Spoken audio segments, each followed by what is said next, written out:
Hey gang, today we're taking a look at Fall of Cybertron Deluxe Class Shockwave. Now Shockwave is Shockwave. If you're familiar with the G1 figure, then this is what you're getting. It is a very nice homage to the original G1 classic figure. The color scheme of purple is predominant in the entire figure, with highlights of silver and some black. The figure has the classic Shockwave head and the classic Shockwave chest, and even comes with a classic Shockwave gun. Now I'll talk about the gun here in a second, but I wanted to give you a quick look at the robot mode because of the three figures, I think this robot mode works the best. It embodies the original G1 figure in the most accurate light. The figure sports some very nice light piping at the back of the head, which I'll show you here in a second, and the overall look of the head is classic G1, though slightly elongated compared to his G1 counterpart, and I do appreciate that. It just gives the face more definition. Another nice touch is the molding here in and around the neck. You see all the pipes and the circuitry going up into the head, which you'll see in the transformation is actually pretty involved. And then you have a very nicely detailed chest that really echoes the Canon of his G1 counterpart.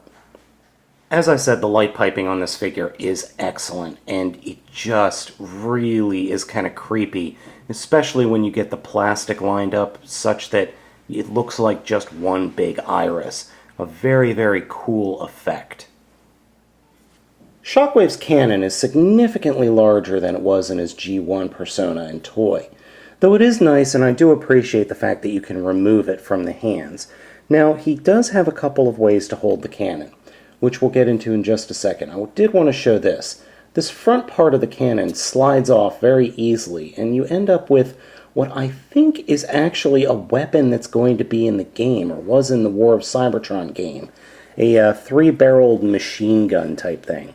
But then you just slide this bit on, which you can just glue on for yourself if you want to. Oops. And you have this nice gun, or blaster, just giant weapon of mass destruction. So, different ways that you can hold on to the weapon are, first, there's a hole here on the back that you can plug the gun into just to hold it up. And you can either plug in the actual peg here or this other peg. And it will go in. I've gotten it in. Whatever. The other way is to just hold it in his hand with the peg. And that is my wife sneezing. So you've got that. And then there is a third way, and a more G1 accurate way. To do that, fold the fists up into the forearm, or fold a fist up into the forearm, and then you see there is a peg here. That's part of the transformation. But then there's an opening right here, a peg hole, and there's a peg right there. So you can, if you line them up right, snap it in, you get a much more G1 accurate look. And I like this look. This is how I have the figure displayed when I have him in robot mode. I have him with the gun on the one arm. I think that is a much more accurate look. And thankfully, the weapon is not heavy enough to actually cause the ball joint to lose grip. That I really appreciate as well. So this is the way I display the figure. Now, getting this piece off is a little bit of a pain. So you kind of have to grab the arm and just wiggle back and forth and just kind of yank it off.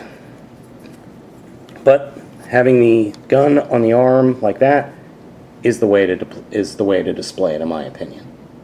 Shockwave is a highly posable figure, and you wouldn't think so given how much bulk there is up top, but it actually isn't too bad.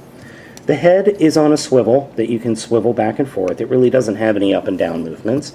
The shoulders have a swivel just inside the shoulder, and then another swivel inside the shoulder again to allow in and out movement. There is a kind of a double elbow going on that's part of the transformation, so you can move the arm in and out, and then the lower arm, or the forearm, is on a ball joint. And then you have the hands that can move in and out as part of the transformation. No torso articulation. Hips are on a ball joint. Knees are on a hinge joint.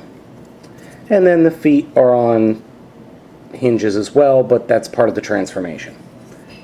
So, a very posable figure, and he stands with virtually no problems. He's got nice big heels, and he just looks good in robot mode. A very, very nice figure.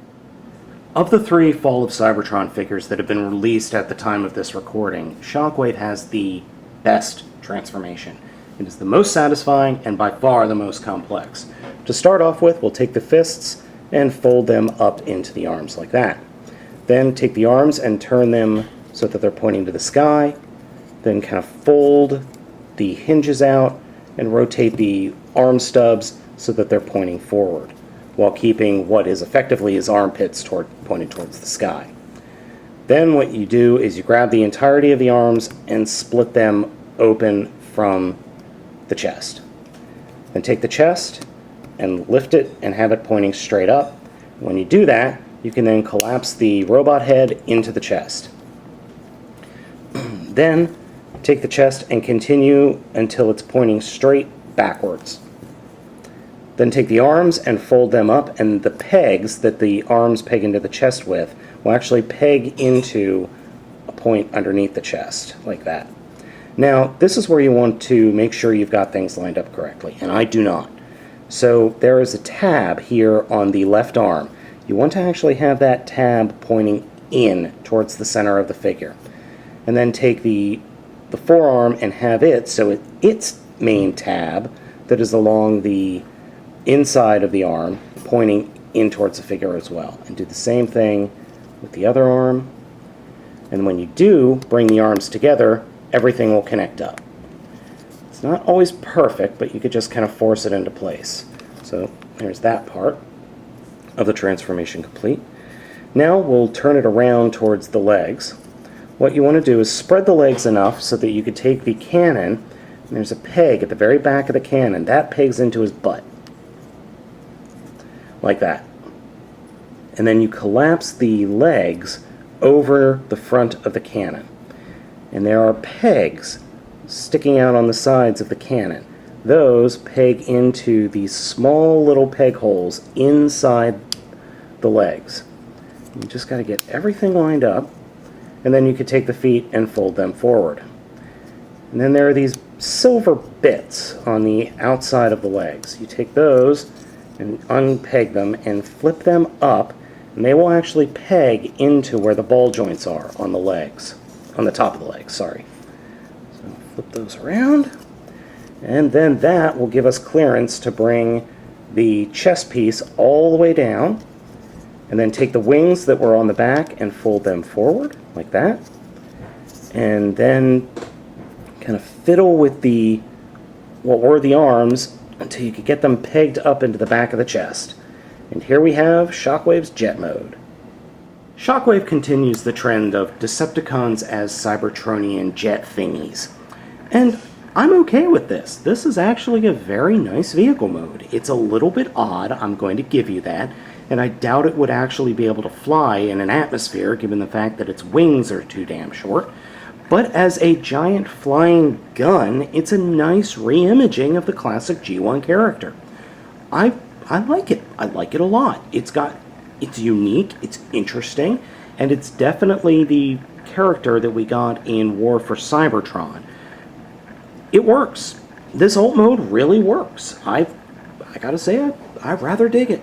Shockwave's alt mode is actually a little bit bigger than the other guys, so if you take Prime there, and you line up the back of the vehicle modes, and you take Jazz and line up the back of the vehicle modes, you can see that Shockwave's vehicle mode is actually quite a bit bigger than the other two.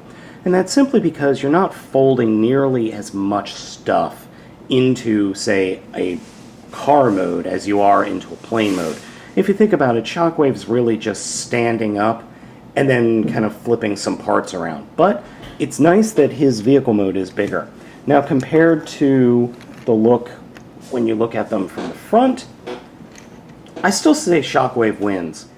Of the 3 figures, Fall of Cybertron's Shockwave is by far, I think, the best. I think the transformation is the most complex and by far the most enjoyable. The robot mode is the best of the 3, and the vehicle mode is the best of the 3. Yes, I will admit that the vehicle mode doesn't have, the figure itself, not just the vehicle mode, doesn't have much paint on him, but that's okay. For Shockwave, you never really needed that much detail. He just had to look menacing and purple, and this figure pulls that off fantastically. Another nice little nod is when you transform him back into robot mode, and let me move my camera here, you get an auto transformation gimmick. Boing! There we go. So as you can see, the transformation is much more involved than either Jazz or Optimus. Now, Optimus's transformation is simple, but I don't mind it all that much.